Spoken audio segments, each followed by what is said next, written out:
not going to lie to you right out of the gate tonight, stranger. I feel that this is going to be my most vulnerable episode yet. When I was looking at how I wanted this entire season to unfold, I had the whole journey beautifully mapped out in my brain. As much as possible, my original plan was to keep this specific episode tightly, rigidly scripted. And let's see if I can stick to that. Why? Simply because I'm just really afraid to be seen as raw as it can be. If I'm unscripted, who knows what's going to slip out? I might actually have to face my real life instead of just editing it into a clean 30-minute narrative block.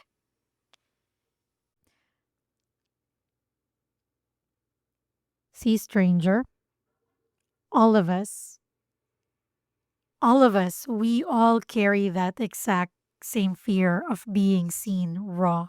It's not just you, it's all of us. We build these beautifully, highly strategic defensive perimeters around our egos, thinking that if we look polished enough on the outside, our souls will somehow stop leaking out over the floorboards. Then again, one of the reasons why I like sitting in front of this microphone in the dark almost is that I wish I heard a voice just like mine when I was younger, when I was trying to figure things out.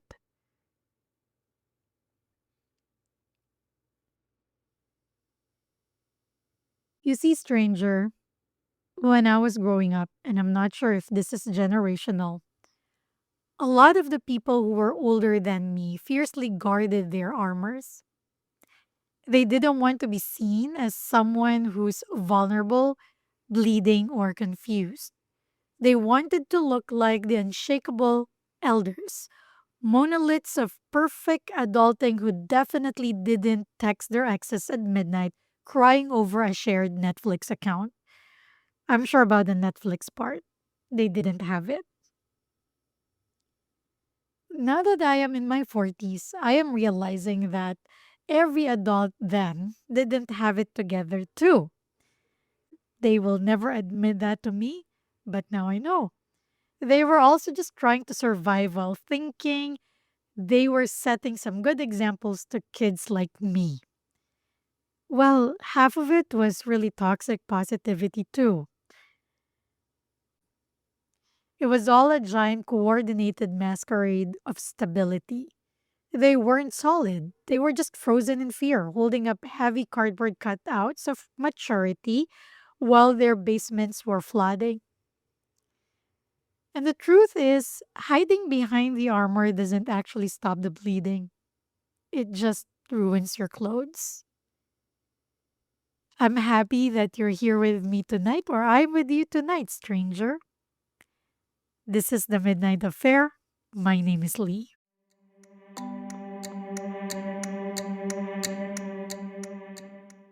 So, you listened to our last episode. Now, if you remember, we talked about the dichotomy of control.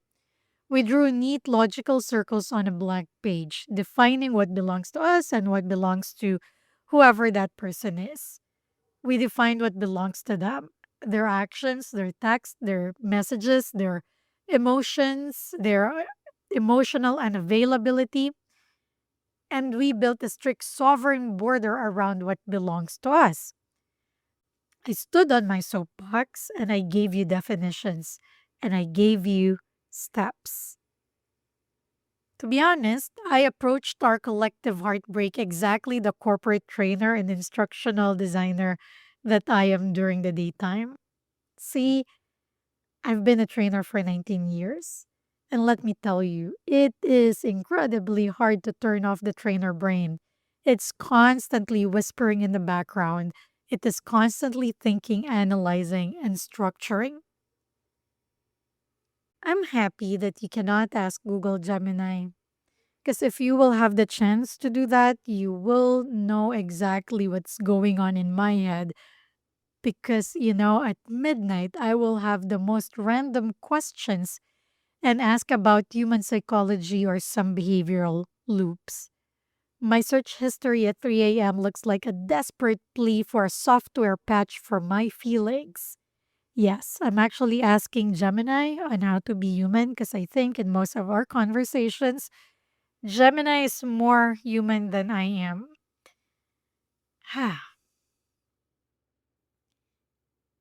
And yes, I use Gemini to actually help me understand patterns, behaviors, and things like those. So I am doing what I do best. I am solving these kinds of things the best way that I know how. And to be fair, instead of dealing directly with the person and instead of dealing directly with the relationships, I dealt with behaviors. Truth be told, it's fun. It is genuinely fun to look for patterns, to run data models on my texts, and to try and understand why human brains go completely haywire. I've been doing it for years. That part was an absolute blast for my ego. I remembered one of the seasons, somebody actually told me that I don't have a heart because I try to demystify romantic relationships.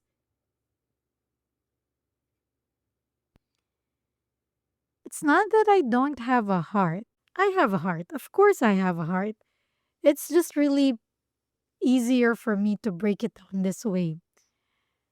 It's for me to understand the pain that I'm going through because I don't want to feel it in one big chunk. I want to turn it into, if you may, bite sized pain, like, micro learning or bite sized learning.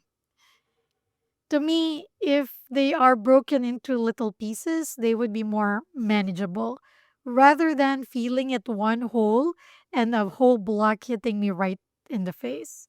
I don't want to be falling flat down and I don't want to be lost not knowing where to start or completely losing my balance. Why? Because I've been there and it wasn't fun and I don't like being there. I remember my mom warning me about this before. She just came into my room and said, out of the blue with no context, by the way, don't treat everything like you are in your training room. And that every relationship is just like another training challenge. Not everybody needs to be taught. Some people would have to learn their lessons their own way. Did I listen to her?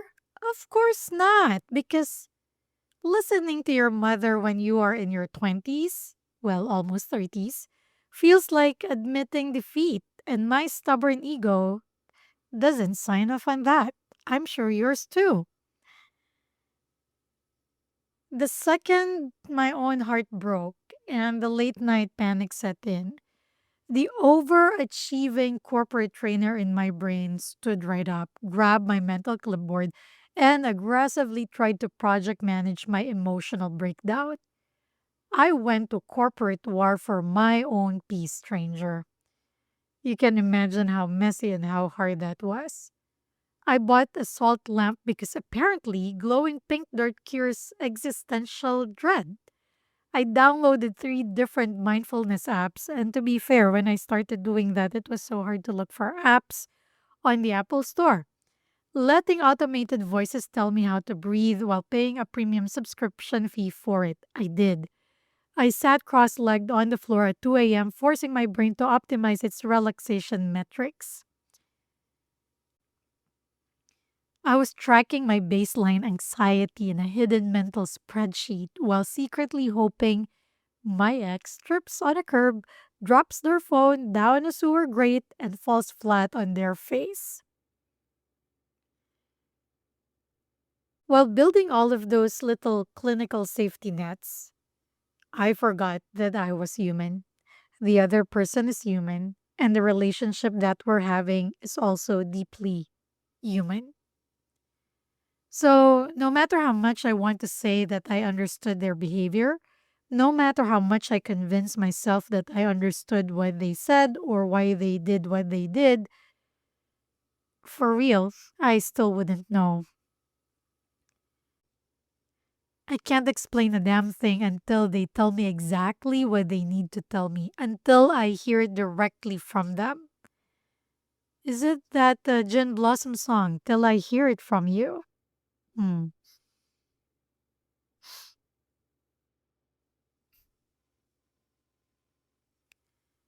Well, until then, I'm just really speculating. For now, there's really no way to know for sure unless, I can find a way to put wires on their brain, hoping that if ever I do that in the future, the law firm that I work for would have my back. No, they probably wouldn't. They would probably highly discourage neurotechnological wiretapping, but wouldn't it be great?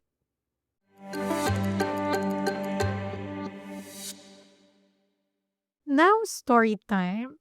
There was a time back in the pandemic, or maybe we were getting out of the pandemic. I saw Mamma Mia, the movie. There is a scene in the movie where Meryl Streep and Pierce Brosnan are standing together, and she started singing The Winner Takes It All. The first time I saw that, I went through this total unexplainable catharsis. Like everything that I've been feeling ever since I was younger, they all came out. I sat there crying and bawling my eyes out. And at that time, I didn't even understand why I was doing it. I was just absolutely sobbing as Mariel belted out those lyrics about the gods throwing dice and losing love. That was the first time that I was able to actually breathe and tell myself, I forgive you. I've never actually really told myself that I have forgiven myself. Then I listened to Stephen Schwartz's song called Forgiveness Embrace, and that song completely leveled me.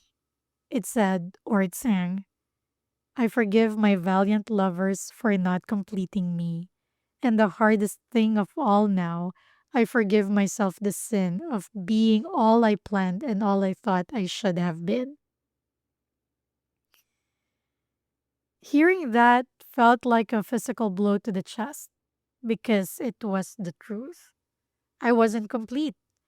And looking back, I didn't even know why I was expecting that anyone would complete me.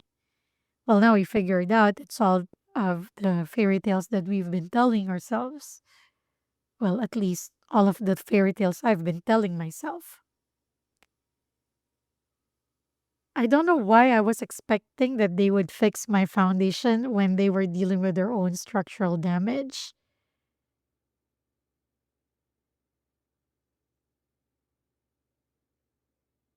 Well, now that I am older, when I see these kinds of movies, these kinds of things, I stop and think how incredibly dramatic, how actually lets their life get that messy. The question is me, because I did. When you're young, you mistake instability for excitement. We are trained to crave the fireworks, the high stake toxic cycles, the dramatic, the door slamming cinematic highs, and the catastrophic floor crying lows because we think that turbulence means passion. We feel that in chaos, there's burning intensity. If it doesn't hurt, it must not be real love, right? What a beautifully twisted lie we tell ourselves. Love, passion, and anger are actually sitting on the same exact level of intensity. We don't realize that when you're angry, it actually intensifies the love that you feel for that person because it's the same level of intensity. They bleed into each other until you can't tell if you're screaming because you care or caring because you're screaming. Let me tell you something, stranger. As you get a little older, your perspective undergoes a massive quiet shift. Now I know that. I wasn't listening to anybody before because I thought that, these kinds of things will be different for every person. But now I'm realizing that almost everybody my age, we just want something quiet. Maybe not the same quiet, but we just want our own version of quiet. You stop looking for the grand dramatic gestures. You stop romanticizing the chaos. You actually start appreciating the boring. You absolutely find beauty in the mundane because you finally realize that the mundane is where the safety hides. If a quiet, completely predictable evening with zero text notification means that there is absolute peace in my mind, then give me the most boring night on this planet. Lock me in a room with a cup of tea and a blank wall. I don't want the fireworks anymore. Fireworks just leave an expensive burn mark. I want a baseline that doesn't make my chest tight. Look, stranger, let's widen the room tonight. This isn't just about breakups. I know that this particular topic will resonate with a few different crowds sitting in the dark with me right now. Some of you are navigating a raw, skinless heartbreak right now. Some of you are in relationships that are completely stable, yet you are still lying awake over analyzing text patterns. Some of you are in connections that are entirely unstable or maybe situationships, drowning in the silent panic of jealousy. Then there are those of you who are stubborn about being single, treating your isolation like the ultimate corporate power move, unaware that being alone isn't the power move. Being whole is. Whether you're coupled, single, or somewhere in the messy margins, we all do the same exact thing. We look at our lives and we try to find a story that will fulfill our traditional fairy tale narratives. We check our phones at 3 a.m. looking outward for validation because we are too terrified to sit still in our own skin. We hide behind our text histories because we can bear to look into the naked mirror and realize that the common denominator in all of our late night distress is us.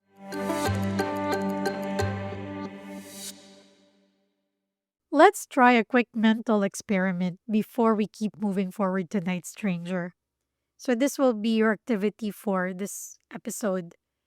I want you to name a country that does not have the letter A in its name.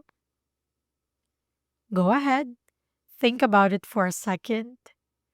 One, two, three, four, five. Were you able to think of a country without the letter A in its name? Okay, without thinking, stranger, what's your answer? Your brain instantly locks up, doesn't it? It frantically starts scanning a mental atlas. And the first few countries that it gives you are the ones with the letter A, like Canada, America, Japan, China. It goes into a total processing glitch over something incredibly basic. Even though I explicitly gave you conditions to avoid the letter A, your brain still defaults to the path of least resistance, which is thinking about countries with letter A, since, that's the buzzword, letter A, highlighting the exact letter you are trying to outrun. Why am I asking you this at 2 a.m.? I mean, come on now, right? Why give me a brain teaser at 2 a.m.? See, when you are hurt or when you are trapped in a loop of relationship insecurity, your brain undergoes the same exact processing glitch. You are desperately trying to force an emotional condition onto a mind in panic. Now, there's a beautiful, darkly funny psychological concept for this exact glitch. It's not just you, this has been studied. It's called the ironic process theory, pioneered by a social psychologist named Daniel Wegner. The study proved that if you put someone in a quiet room and tell them to absolutely not think about a white bear, their brain sets up an automatic monitoring system to check for failure. It constantly asks, are we thinking about the bear?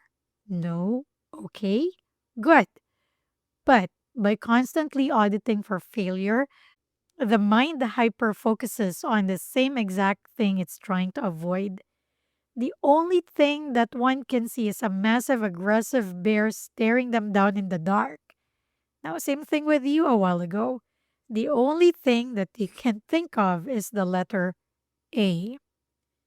When we try to micromanage our lives, our hearts, our feelings, asking ourselves, why am I still crying over this text? I did my breathing exercises. I drank my green tea. I optimized my routine. I should be perfectly happy by now. We are just screaming at our brains to stop looking at the bear or the letter A. We are treating our own spirit like a bad employee that needs a strict performance improvement plan. We take the path of least resistance because it saves us from having to look at the messy, terrifying reality of a broken connection. When we are uncomfortable with ourselves, we naturally look for the absolute easiest emotional exit ramp, and we start inventing high concept external stories just to survive the night. It is so much easier to be angry at someone else. Anger makes perfect logical sense to a brain in agony.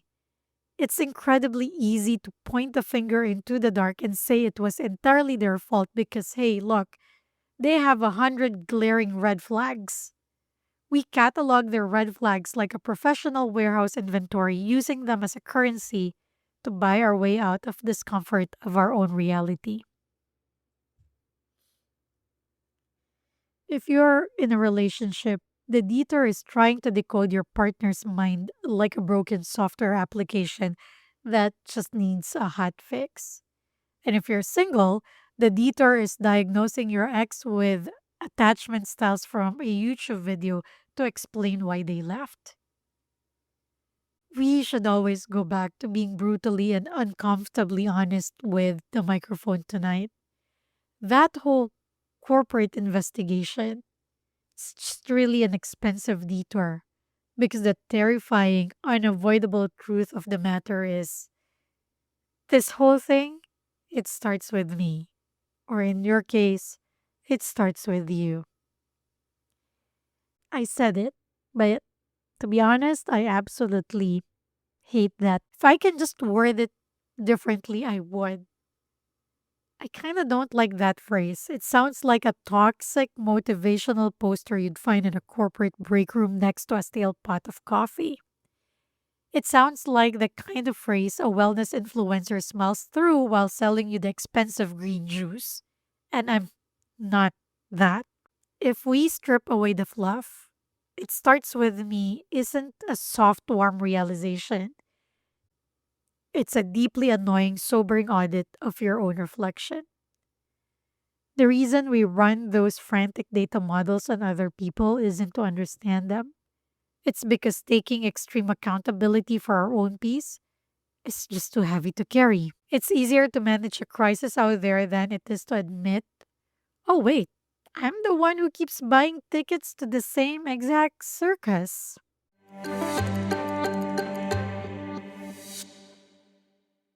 Here is the thing we pass right over on our way to taking that detour: vilifying your ex or your partner. Now, vilifying your ex or your partner will just create completely unnecessary feelings within you. Did you know that? Those feelings add up to whatever grief or panic you are already having because it starts to build a weight. The more negative emotions you experience, the more heavily attached you become to them without even knowing it. You are binding yourself to the ghost by screaming at it. You know what I believe? There is absolutely no point in vilifying the other person. I'm not saying this because you need to magically understand them or pretend they are good people. Some people are just absolute jerks. It is really just because you want peace. Because right now you're choosing yourself. Because at the very end of the day, people will simply do what they want to do. So continue telling your own story and stop giving them a space in your chapters. If you want to mention them because they're that bad, then make them a footnote, not the villain. A villain still holds a massive amount of power in your story. They still occupy valuable real estate in your mind and in your pages. The most that you should do is to give them a little tiny space in the footnotes bundled up neatly with the other ones who did you dirty from the past.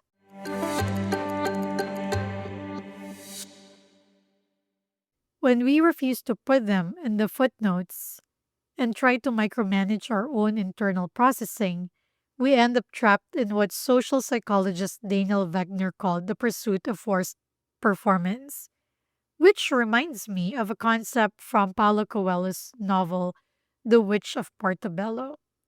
I don't really know. Do you say Coelho or Coelho? But either way, I love reading his books. He writes about how we are completely obsessed with filling our lives with noise, structures, and systems because we are terrified of emptiness. We treat our recovery like a performance we have to choreograph perfectly. Coelho argues that the true transformation only happens when you stop trying to control the music and finally allow the blank spaces to just exist. By aggressively trying to force an external narrative because it's the path of least resistance, you're not fixing anything. You're just suffocating that blank space. Well, you're just suffocating yourself. Checking your pulse every 5 seconds to prove that you aren't panicked, only for the constant checking to drive your heart rate through the roof.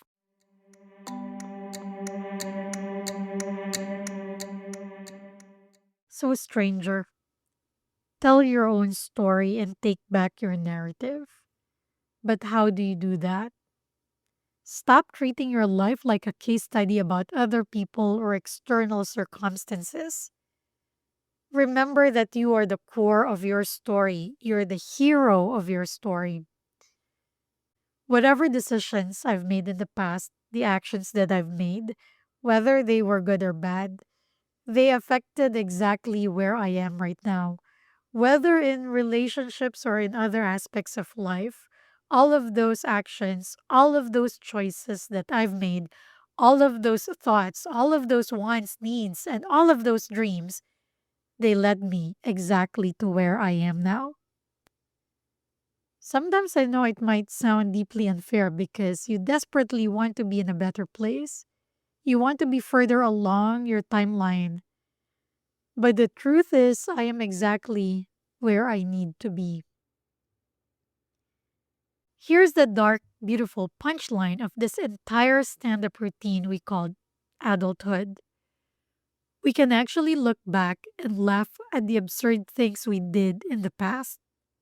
We can laugh at the 2 a.m. spreadsheet tracking, the frantic app downloads, and the absolute historical disaster of our previous choices. Why? Because they are just scenes in the script. They are just part of our story. They're not our main narrative.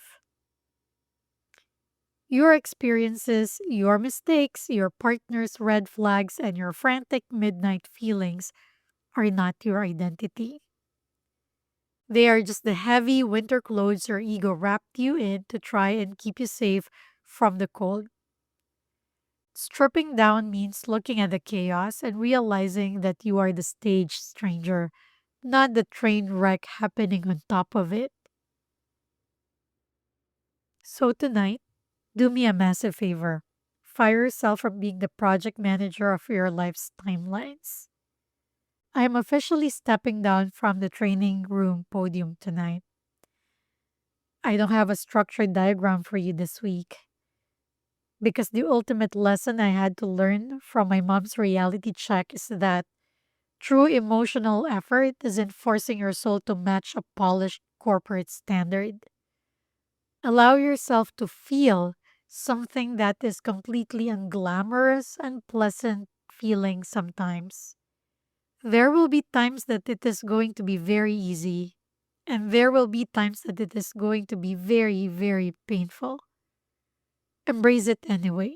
And when you do, remind yourself that it hurts that it hurts intensely right now, but it will also stop. Look, tomorrow's a new day. It will be something different. True growth doesn't happen overnight. I'm telling you now, it may take a long time. And it's not the same for everybody. There will be phases where standing on your feet is just really going to be easier. And there will be phases when you fall completely apart. When you fall apart, you aren't being inconsistent. You're simply being the human that you are. You're allowed to be an absolute disaster without writing yourself a corporate write up for it. Put down the self help tracking tools tonight, or books, or YouTube videos. Close the laptop. Put the phone down. Step back into the center of your own stage, looking into the mirror, and let the truth happen poorly, step by step, in the dark. You don't need to be good at being human.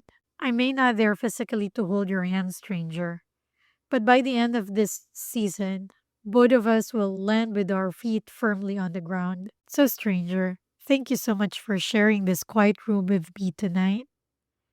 Keep safe, sweet dreams. This is Lee and the Midnight Affair. Good night, stranger.